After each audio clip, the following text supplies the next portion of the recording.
And when it was determined that we should sail into Italy, they delivered Paul and certain other prisoners unto one named Julius, a centurion of Augustus' band.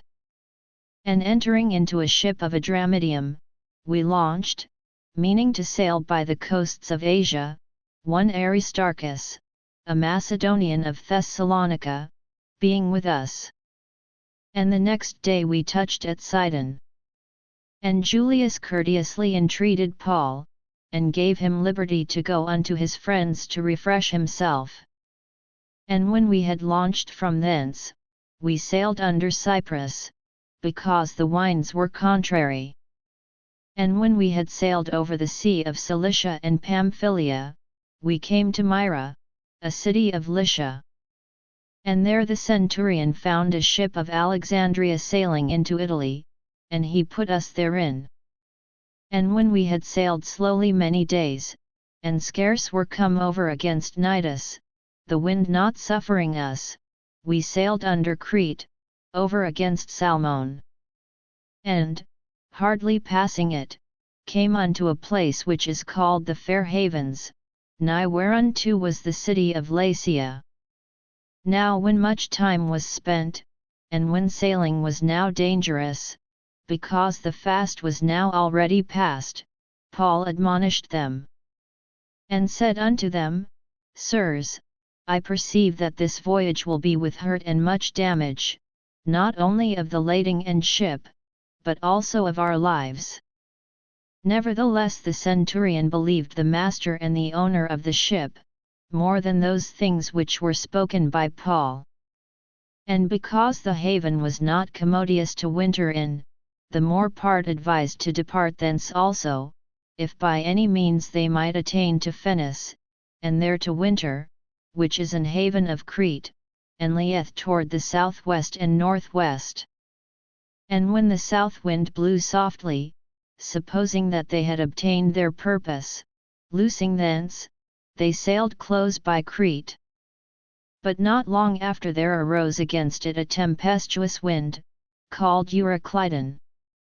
And when the ship was caught, and could not bear up into the wind, we let her drive. And running under a certain island which is called Clauda, we had much work to come by the boat. Which when they had taken up, they used helps, undergirding the ship, and, fearing lest they should fall into the quicksands, strake sail, and so were driven. And we being exceedingly tossed with a tempest, the next day they lightened the ship. And the third day we cast out with our own hands the tackling of the ship.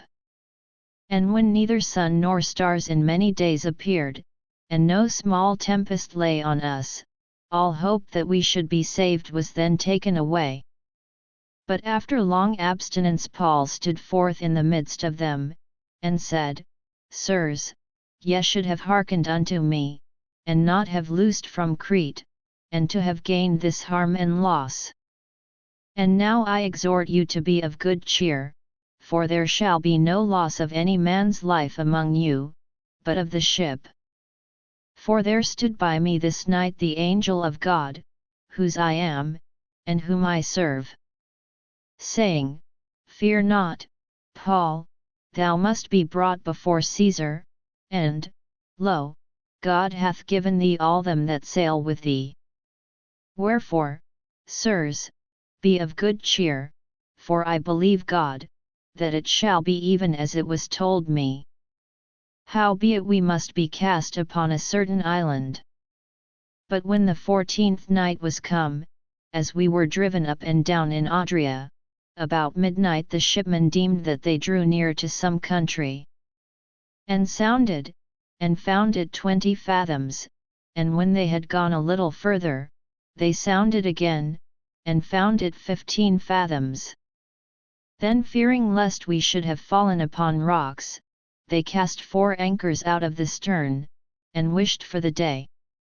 And as the shipmen were about to flee out of the ship, when they had let down the boat into the sea, under colour as though they would have cast anchors out of the foreship, Paul said to the centurion and to the soldiers, Except these abide in the ship, ye cannot be saved. Then the soldiers cut off the ropes of the boat, and let her fall off. And while the day was coming on, Paul besought them all to take meat, saying, This day is the 14th day that ye have tarried and continued fasting, having taken nothing. Wherefore I pray you to take some meat, for this is for your health, for there shall not an hair fall from the head of any of you. And when he had thus spoken, he took bread, and gave thanks to God in presence of them all, and when he had broken it, he began to eat. Then were they all of good cheer, and they also took some meat. And we were in all in the ship 216 souls. And when they had eaten enough, they lightened the ship, and cast out the wheat into the sea. And when it was day, they knew not the land, but they discovered a certain creek with a shore, into the which they were minded, if it were possible, to thrust in the ship.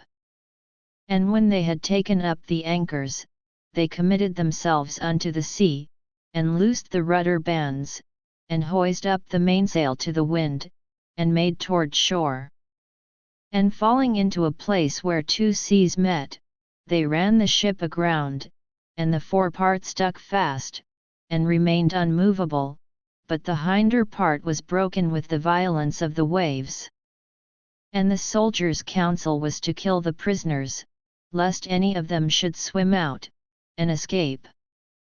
But the centurion, willing to save Paul, kept them from their purpose, and commanded that they which could swim should cast themselves first into the sea, and get to land. And the rest, some on boards, and some on broken pieces of the ship. And so it came to pass, that they escaped all safe to land.